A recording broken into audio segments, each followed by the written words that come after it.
कहानी की शुरुआत होती है 1950 में, जहां एक कार फैक्ट्री के अंदर कुछ गाड़ियां तैयार की जा रही थी। लेकिन उनमें से एक लाल रंग की गाड़ी खास थी, जिस पर एक मैकेनिक काम कर रहा था। जब वो इंजन चेक कर रहा था तो अचानक गाड़ी का हुड अपने आप बंद हो गया, जिससे उसका हाथ बुरी तरह जख्मी हो गया। उसे जल्द से जल्द डॉक्टर के पास ले जाया गया और उसके बाद एक और मैकेनिक गाड़ी चेक करने आया। जब वो गाड़ी के अंदर था तो उसकी सिगार की राख सीट पर गिर गई। खैर, फिर कई घंटे बीत गए और फैक्ट्री का काम खत्म हो गया। सब अपने अपने घर लौट रहे थे, पर जाते हुए सुपरवाइजर ने देखा कि लाल रंग की गाड़ी की लाइट अभी भी चालू थी। उसने जैसे ही गाड़ी खोली तो अंदर से सिगार वाले मैकेनिक की लाश बाहर गिरी। इस घटना को अब 28 साल बीत चुके थे। हम डेनिस नाम के एक स्टूडेंट को देखते हैं जो अपनी गाड़ी में अर्नी नाम के एक दूसरे लड़के के घर पहुंचा। अर्नी एकदम सीधा साधा पढ़ाकू लड़का था। डेनिस और अर्नी एक दूसरे से काफी अलग थे, पर फिर भी वो जल्द ही काफी अच्छे दोस्त बन गए। आज उनके स्कूल का पहला दिन था।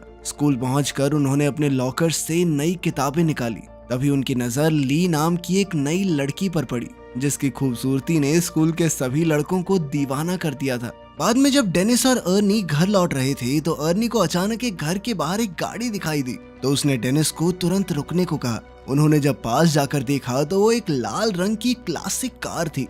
ये वही फैक्ट्री वाली कार थी जिसे हमने कहानी की शुरुआत में देखा था, पर अब इसकी हालत बिल्कुल खटारा हो चुकी थी। लेकिन अर्नी को इससे कोई फर्क नहीं पड़ा और वो उसी पल गाड़ी का दीवाना हो गया। तभी गाड़ी का मालिक जॉर्ज वहां आया और उसने कहा कि इस गाड़ी का नाम क्रिस्टीन है और ये उसके भाई की कार है, जिसकी कुछ हफ्तों पहले ही मौत हो गई। दरअसल जॉर्ज जल्द से जल्द इस गाड़ी से छुटकारा पाना चाहता था, इसीलिए वो इसे सिर्फ $250 में बेचने को तैयार हो गया। डेनिस ने अर्नी को सलाह दी कि इतनी खटारा गाड़ी पे पैसे क्यों लगा रहा है भाई, कोई दूसरी ले लियो। मगर अर्नी ने बिना सोचे समझे उसी वक्त गाड़ी खरीद ली। फिर शाम को जब वो घर लौटा तो उसके माँ बाप ने उसे गाड़ी खरीदने के बारे में बताया, जिस पर उसकी माँ ने उसे बहुत डांटा। लेकिन अर्नी ने उनकी एक नहीं सुनी, क्योंकि उसने ये गाड़ी अपने जमा किए हुए पैसों से खरीदी थी। पर फिर भी उसकी माँ कहने लगी कि ये गाड़ी इस घर में तो नहीं रहेगी। तो अर्नी डेनिस के साथ गाड़ी को लेकर एक गराज में पहुंचा। वहां वो गराज के मालिक विल से मिले, जो एक नंबर का खड़ूस बुड्ढा था, पर फिर भी उसने अर्नी को यहाँ अपनी गाड़ी रखने की इजाजत दे दी। रास्ते में डेनिस ने अर्नी से पूछा कि उसने क्रिस्टीन जैसी घटिया और खटारा गाड़ी क्यों खरीदी। इस पर अर्नी ने कहा कि उसने ये गाड़ी नहीं चुनी, इस गाड़ी ने उसे चुना है। अगले दिन डेनिस लंच के दौरान अर्नी का इंतजार कर रहा था। काफी देर तक जब अर्नी नहीं आया तो वो उसे ढूंढने निकला। तब उसने देखा कि बडी नाम का एक बदमाश लड़का अर्नी को परेशान कर रहा था। डेनिस ने बीच में आने की कोशिश की तो बडी ने लंच जमीन पर फेंक दिया और अर्नी को उस पर गिरा दिया। इससे बेचारे अर्नी का चश्मा गिर गया तो बडी ने उसे अपने पैरों तले कुचलकर तोड़ डाला। इसके बाद बडी अर्नी की हालत पर हंसने लगा, पर तभी डेनिस ने मौका देखकर बडी पर हमला बोल दिया। पर तभी बडी की गैंग ने डेनिस को घेर लिया। खैर, जल्द ही एक टीचर ने वहां आकर लड़ाई रुकवाई। तब अर्नी ने उन्हें बताया कि बडी ने उसे चाकू से धमकाया है। तब टीचर ने उसे अपनी जेब खाली करने को कहा तो उसकी जेब से वही चाकू निकला। आखिरकार टीचर ने बडी और उसके चेलों को ऑफिस में भेज दिया, जिसके बाद बडी को स्कूल से ही निकाल दिया गया। इसी तरह कई हफ्ते बीत गए और अर्नी दिन रात मेहनत करके गाड़ी ठीक करने में जुटा हुआ था। इसके बाद गैराज के मालिक ने अर्नी को गैराज में मदद करने की नौकरी पर ही रख लिया और बदले में अर्नी अपनी गाड़ी के लिए कुछ पुर्जे इकट्ठा कर सकता है। अर्नी ने इसके लिए हाँ कर दी और फिर दिल लगाकर गाड़ी ठीक करने में जुट गया। मगर उसे इस बात का एहसास ही नहीं हुआ कि कब उसे गाड़ी ठीक करते करते क्रिस्टीन से हद से ज्यादा लगाव हो गया। फिर शाम को डेनिस अर्नी से मिलने गया, क्योंकि वो काफी दिन से मिले नहीं थे। लेकिन उसने देखा कि अर्नी पहले से बहुत ज्यादा बदल चुका था। वो बिना चश्मे के स्टाइलिश कपड़े पहनकर राउडी की तरह चल रहा था। वो ज्यादा देर डेनिस से बात करने के लिए भी नहीं रुका और गैराज में काम करने चला गया। उसकी माँ ने उसे रोकने की कोशिश की, पर आर्नी उन्हें नजरअंदाज करके चला गया। फिर उसकी माँ ने डेनिस से कहा कि वो आर्नी और उसकी नई गाड़ी की वजह से काफी परेशान है, क्योंकि उन्हें पता चला था कि गाड़ी के पिछले मालिक की गाड़ी के अंदर ही दम घुटने से मौत हो गई थी। ये सुनकर डेनिस जॉर्ज से मिलने पहुंचा तो जॉर्ज ने उसे अपने भाई की कहानी सुनाई। उसने बताया कि जब उसके भाई ने क्रिस्टीन को खरीदा था तो वो पूरी तरह उसका दीवाना हो गया था। इसी गाड़ी में उसकी पत्नी और बेटी ने भी अपनी जान गंवाई थी और फिर उसके भाई की मौत के बाद ये गाड़ी न जाने कैसे खुद ब खुद जॉर्ज के घर के बाहर आकर खड़ी हो गई। ये सुनकर तो डेनिस और भी घबरा गया। खैर, शाम को वो दोबारा से गैराज में गाड़ी देखने पहुंचा। उसने गाड़ी खोलने की कोशिश की, पर जैसे ही उसने हैंडल खींचा तो रेडियो अपने आप शुरू हो गया और डेनिस उसी समय डर कर भाग निकला। फिर अगली सुबह डेनिस स्कूल स्टेडियम में था क्योंकि आज उनका फुटबॉल मैच था। डेनिस एक खास गोल मारने के बारे में सोच रहा था कि अचानक उसने अर्नी को वहां आते देखा। उसकी गाड़ी क्रिस्टीन एकदम टिप टॉप हो गई थी, जिसे देखकर बड़ी और उसके दोस्त भी हैरान रह गए। उधर ली भी गाड़ी से बाहर आई और उसने सबके सामने अर्नी को चूम लिया। ये देखकर डेनिस को थोड़ा गुस्सा आया और मुकाबले से उसका थोड़ा ध्यान भी हट गया। इसी मौके का फायदा उठाकर विरोधी प्लेयर्स ने उसे धक्का देकर बॉल छीन ली। इस धक्के से डेनिस इतनी जोर से जमीन पर गिरा कि वो तुरंत ही बेहोश हो गया और उसे बहुत गहरी चोट भी आई। इस घटना के कई दिन बाद डेनिस की आंख खुली तो उसने देखा कि वो एक हॉस्पिटल में था और उसकी टांग और गले में प्लास्टर लगा हुआ था। तभी आर्नी उससे मिलने आया। तब डेनिस को एहसास हुआ कि उसका दोस्त कुछ ज्यादा ही तेजी से बदल रहा है। कहाँ 1 महीने पहले वो एक डरपोक सा लड़का हुआ करता था जो अपने घर वालों की हर बात मानता था। खैर अर्नी जल्द ही उसे अलविदा कहकर निकल गया। फिर शाम को वो ली के साथ मूवी थिएटर गया और बाद में वो दोनों गाड़ी में ही एक दूसरे को चूमने लगे। पर जब मामला आगे बढ़ा तो ली अचानक उतरकर गाड़ी से बाहर आ गई। अर्नी उसके पीछे गया तो ली कहने लगी कि मुझसे ज्यादा तो तुम इस गाड़ी से प्यार करते हो। अर्नी को उसकी बातें बहुत अजीब लग रही थी, लेकिन फिर भी उसने जैसे तैसे ली को मनाकर वापस गाड़ी में बैठाया। लेकिन उसी समय अचानक विंडशील्ड खराब हो गई तो अर्नी बाहर निकलकर देखने लगा। अंदर ली कुछ खाने ही लगी थी कि अचानक गाड़ी का रेडियो अपने आप चालू हो गया। उसी समय डैशबोर्ड से बहुत तेज रोशनी आई और ली को लगा कि उसका गला घुट रहा है। उसे सांस नहीं आ रही थी तो अर्नी तुरंत उसकी मदद के लिए दौड़ा, मगर गाड़ी अंदर से लॉक हो चुकी थी। अर्नी बेहद परेशान होकर बाहर से गाड़ी खोलने की कोशिश करता रहा, पर कोई फायदा नहीं हुआ। इधर ली दम घुटने से मरने ही वाली थी कि ऐन वक्त पर वो अंदर से दरवाजा खोलने में कामयाब रही और तभी साथ खड़े एक आदमी ने जैसे तैसे उसे खींचकर बाहर निकाला। ये देखकर अर्नी ने गुस्से में उस पर हमला कर दिया, पर वो तो सिर्फ ली के गले में फंसा हुआ खाना निकाल रहा था। आखिरकार मामला शांत हुआ और अर्नी ली को घर वापस छोड़ा।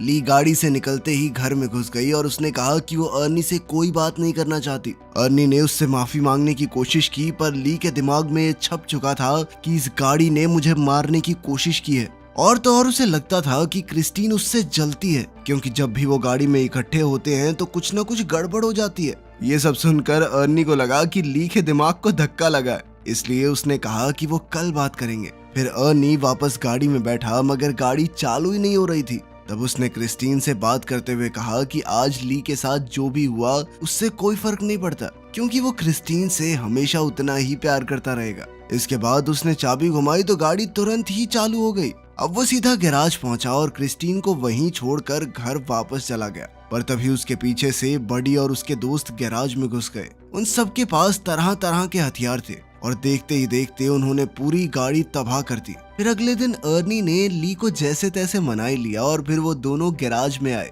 ताकि अर्नी गाड़ी से अपना वॉलेट निकाल सके। मगर जैसे ही वो अंदर गए तो क्रिस्टीन को तहस नहस देखकर अर्नी को बहुत बड़ा धक्का लगा। ली ने हैरान होकर पूछा कि ये किसने किया, मगर अर्नी अचानक बिना बात के उस पर चिल्ला पड़ा और उसने ली को दूर चले जाने को कहा। बाद में अर्नी ने अपने माँ बाप को इस बारे में बताया तो उन्होंने अर्नी को शांत करते हुए कहा कि वो उसे नई गाड़ी दिलवा देंगे। पर इससे अर्नी को और ज्यादा गुस्सा आ गया, क्योंकि वो जानता था कि ली की तरह उसके माँ बाप को भी क्रिस्टीन से नफरत है। और तो और उसने क्रिस्टीन की इस हालत का जिम्मेदार भी अपने माँ बाप को ही ठहराया, क्योंकि अगर वो उसे गाड़ी घर पर रखने की इजाजत दे देते तो आज वो सही सलामत होती। फिर वो उन्हें और भी बुरा भला कहकर अपने कमरे में जाने लगा, पर उसके पिता ने उसे पीछे से पकड़कर अपनी माँ से माफी मांगने को कहा। मगर अर्नी और भी बुरा भला बोलता ही जा रहा था तो उसके पिता ने उस पर हाथ उठा दिया, लेकिन अर्नी ने भी वापस हमला किया और चुपचाप घर से बाहर आ गया। वो सीधा क्रिस्टीन के पास पहुंचा और एक बार फिर से एक एक पुर्जा जोड़कर उसे ठीक करने का फैसला किया।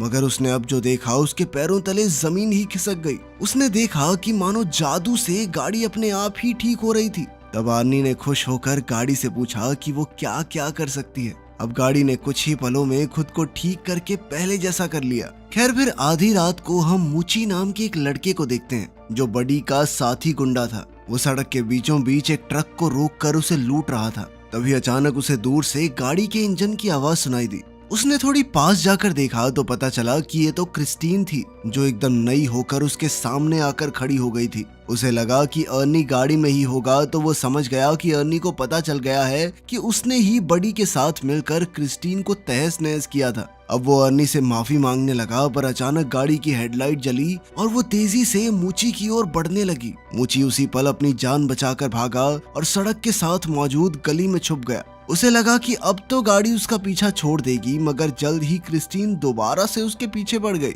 अब मूची भागकर एक पुराने वेयरहाउस में घुस गया, लेकिन क्रिस्टीन ने उसका पीछा नहीं छोड़ा। आखिरकार मूची एक जगह फंस गया जहां क्रिस्टीन ने उसे घेर लिया और अब उसके पास भागने का कोई रास्ता नहीं था। मूची ने अपना चाकू निकालकर अर्नी को धमकी दी, पर क्रिस्टीन जबरदस्ती अंदर घुस गई और मूची को बेरहमी से कुचल दिया। फिर अगली सुबह अर्नी डेनिस से मिलने गया और उसे मूची की मौत के बारे में बताया। ये सुनकर डेनिस को बहुत हैरानी हुई। उसे ये भी समझ नहीं आ रहा था कि अगर क्रिस्टीन पूरी तरह तबाह हो गई थी तो वो अपने आप ठीक कैसे हो गई। मगर अर्नी ने कोई जवाब नहीं दिया और चुपचाप चला गया। तभी डिटेक्टिव जेंकिंस उससे मिलने आया और भरोसा दिया कि वो क्रिस्टीन पर हमला करने वाले गुंडों को ढूंढ रहा है और साथ ही मूची के कत्ल का केस भी उसी के पास है। अर्नी ने कहा कि वो मूची की मौत के बारे में कुछ नहीं जानता, पर वो इस खबर से बहुत खुश है। ये सुनकर डिटेक्टिव को उस पर शक हो गया। उसने अर्नी को बताया कि उसकी गर्लफ्रेंड ने ये गवाही दी है कि गाड़ी बिल्कुल टूटने फूटने के बावजूद भी अपने आप ठीक हो गई। ये सुनने के बाद अर्नी चुपचाप वहाँ से चला गया। बाद में उसने ली को फोन करके मिलने बुलाया, तो ली ने इनकार कर दिया, जिससे वो और ज्यादा गुस्से में आ गया।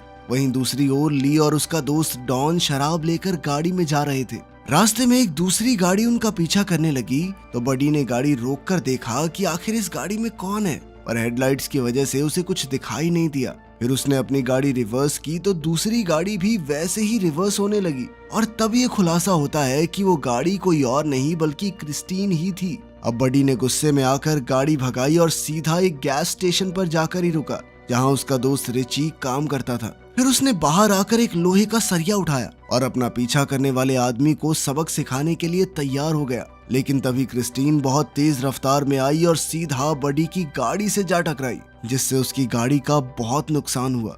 बडी को लगा कि अर्नी गाड़ी के अंदर ही है, तो उसने अर्नी को बाहर निकलने को कहा, पर क्रिस्टीन एक बार फिर तेजी से बडी की गाड़ी से जा टकराई और सीधा उसे वर्कशॉप में घुसा दिया। डॉन गाड़ी में बैठा था, तो क्रिस्टीन ने उसे भी बडी की गाड़ी के साथ ही कुचल दिया। उसी समय बडी की गाड़ी से पेट्रोल लीक होने लगा और अचानक उसमें आग लग गई। कुछ ही पलों में पूरे गैराज में जबरदस्त धमाका हो गया और रिची भी इसी आग में झुलसकर मारा गया। ये देखते ही बडी अपनी जान बचाकर भागा, पर क्रिस्टीन जलते हुए फिर से उसका पीछा करने लगी। आखिरकार उसने बडी को भी कुचल दिया और वो वहीं जलकर राख हो गया। कुछ समय बाद गैराज में विल को किसी गाड़ी के आने की आवाज सुनाई दी। उसने देखा कि क्रिस्टीन धुएं से लिपटी हुई थी। उसे काफी हैरानी हुई, क्योंकि अर्नी तो कोई दूसरी गाड़ी ठीक करने गया हुआ था। अब वो अपनी बंदूक लेकर देखने गया कि क्रिस्टीन के अंदर आखिर बैठा कौन है। उसने दरवाजा खोलने की कोशिश की, पर वो बहुत ज्यादा गर्म थी और इसीलिए उसने कपड़े की मदद से दरवाजा खोला। जब उसने देखा कि गाड़ी तो एकदम खाली थी, तो उसे कुछ भी समझ नहीं आया। फिर वो खुद गाड़ी में बैठ गया, पर अब उसे इस गलती का नुकसान भुगतना होगा, क्योंकि क्रिस्टीन आज कोई गवाह जिंदा नहीं छोड़ने वाली थी। अचानक उसने दरवाजा अंदर से बंद कर दिया और फिर उसने विल की सीट को डैशबोर्ड में घुसाकर बेरहमी से मार डाला। फिर अगली सुबह जब अर्नी गैराज पहुंचा, तो उसने देखा कि वहां कई सारी पुलिस कार्स मौजूद थी। वहां वो डिटेक्टिव जेंकिंस से मिला, तो पता चला कि क्रिस्टीन में गैराज के मालिक विल की लाश मिली है। इस पर अर्नी कहने लगा कि वो नहीं जानता ये सब कैसे हुआ, पर उसका दिल जानता था कि इसके पीछे क्रिस्टीन का ही हाथ है, क्योंकि वो एक बार फिर से चमचमाती हुई अपनी जगह पर खड़ी थी। उधर डेनिस हॉस्पिटल से घर लौटा, तो ली ने उसे फोन करके कहा कि वो उससे मिलना चाहती है। ली ने कहा कि उसे लगता है कि क्रिस्टीन ने अर्नी को अपने वश में कर लिया है और अब वो क्रिस्टीन की दीवानगी में पागल होकर कुछ भी उलझुल हरकतें कर रहा है। डेनिस ने कहा कि उसे यकीन है कि अर्नी खुद से कोई गलत काम नहीं कर सकता, लेकिन अगर क्रिस्टीन ने उसके दिमाग पर कब्जा कर लिया है तो उसे खत्म करना बहुत जरूरी है। इसके बाद ली अपने घर लौट आई, पर कुछ ही पलों में अर्नी क्रिस्टीन में बैठकर वहां आ पहुंचा। उसने डेनिस को ड्राइव पर चलने को कहा, तो डेनिस नीचे आ गया। अर्नी एक बार फिर से बहुत अजीब बर्ताव कर रहा था। अचानक वो बहुत तेज रफ्तार में गाड़ी चलाने लगा और फिर उसने स्टीयरिंग व्हील भी छोड़ दिया। ये देखकर डेनिस काफी ज्यादा घबरा गया और उसने कहा कि क्रिस्टीन उसके कंट्रोल में नहीं है। पर अर्नी ने अजीबोगरीब तरीके से कहा कि उसके और क्रिस्टीन के बीच में कोई नहीं आ सकता। उसे क्रिस्टीन पर पूरा भरोसा था और अपना पॉइंट प्रूव करने के लिए अर्नी कार को फुल स्पीड में दूसरी लेन में घुसा देता है। सामने से आ रही गाड़ी से उनकी टक्कर होते होते बची। अपने दोस्त को पागलपन की कगार पर देखकर अगले दिन डेनिस ने क्रिस्टीन के बोनट पर एक नोट गोद दिया, जिसमें उसने अर्नी को शाम को गैराज में मिलने के लिए बुलाया। शाम को डेनिस और ली वर्कशॉप में उसका इंतजार कर रहे थे, लेकिन अर्नी नहीं आया, तो वो दोनों पास खड़े एक एक्सकवेटर में बैठकर उसे वर्कशॉप के अंदर ले आए। उन्होंने तय किया कि ली ऑफिस में रहेगी और अर्नी के वहां जाते ही गेट को बंद कर लेगी और इसी मौके का फायदा उठाकर ली बुलडोजर से क्रिस्टीन को तबाह कर देगा। जल्द ही प्लान के मुताबिक ली ऑफिस में चली गई, लेकिन वो ये नहीं जानते थे कि क्रिस्टीन वर्कशॉप में ही कचरे के बीच छुपी हुई है। फिर गाड़ी ने अपनी हेडलाइट्स ऑन की और ली को कुचलने के लिए आगे बढ़ी। ली ने जैसे तैसे हवा में लटकते हुए एक टायर को पकड़कर अपनी जान बचाई, लेकिन क्रिस्टीन ने भी हार नहीं मानी और दोबारा उस पर अटैक करने के लिए आगे बढ़ी। तभी डेनिस एक्सकवेटर का पंजा उसके सामने ले आया ताकि ली को कोई नुकसान न पहुंचे। इसके बाद क्रिस्टीन पीछे हटकर वर्कशॉप के दूसरे किनारे पर चली गई, जबकि डेनिस एक्सकवेटर को उल्टी तरफ ले गया। अब दोनों गाड़ियां एक दूसरे के आमने सामने आ गई और पता चला कि क्रिस्टीन अब अकेली नहीं चल रही, बल्कि अर्नी उसकी मदद कर रहा है। अब वो पूरी तरह से गाड़ी के वश में था। अचानक गाड़ी ने अपनी हेडलाइट्स ऑन की और कुछ ही सेकंडों में खुद को पूरी तरह ठीक कर लिया। और तो और एक्सकवेटर ने भी काम करना बंद कर दिया था, जिसके बाद डेनिस उसे दोबारा स्टार्ट करने की कोशिश में लग गया। इसी दौरान गाड़ी ऑफिस की तरफ ली को हमेशा के लिए खत्म करने के लिए दौड़ पड़ी। वो सब कुछ तोड़ती हुई ली की ओर बढ़ी, लेकिन उस जबरदस्त टक्कर की वजह से अर्नी विंडशील्ड तोड़ता हुआ बाहर जा गिरा। ली उसे देखने के लिए आगे बढ़ी, पर अर्नी ने अचानक उछलकर उसे डरा दिया। बदकिस्मती से उसके शरीर में विंडशील्ड के शीशे का एक बड़ा टुकड़ा घुस गया था। अर्नी ने अपने अंतिम लम्हों में अपनी प्यारी गाड़ी को छूने की कोशिश की, लेकिन चोटों से हार कर क्रिस्टीन के सामने ही दम तोड़ दिया। ली तुरंत वहां से भागी, लेकिन क्रिस्टीन ने बदला लेने के लिए तुरंत रिवर्स गियर लगाकर उसे कुचलने की कोशिश की, लेकिन ऐन वक्त पर ली तो बच निकली और गाड़ी एक पिलर से टकराकर उसमें अटक गई। उधर डेनिस इस मौके का फायदा उठाते हुए एक्सकवेटर को दोबारा चालू करके क्रिस्टीन की तरफ बढ़ने लगा। उसने गाड़ी में जबरदस्त टक्कर दे मारी, लेकिन गाड़ी अब भी उसका सामना करते हुए बचने की कोशिश कर रही थी। क्रिस्टीन दोबारा से ली की तरफ बढ़ी, लेकिन डेनिस ने एक्सकवेटर के पंजे से उसे पीछे से कुचल दिया।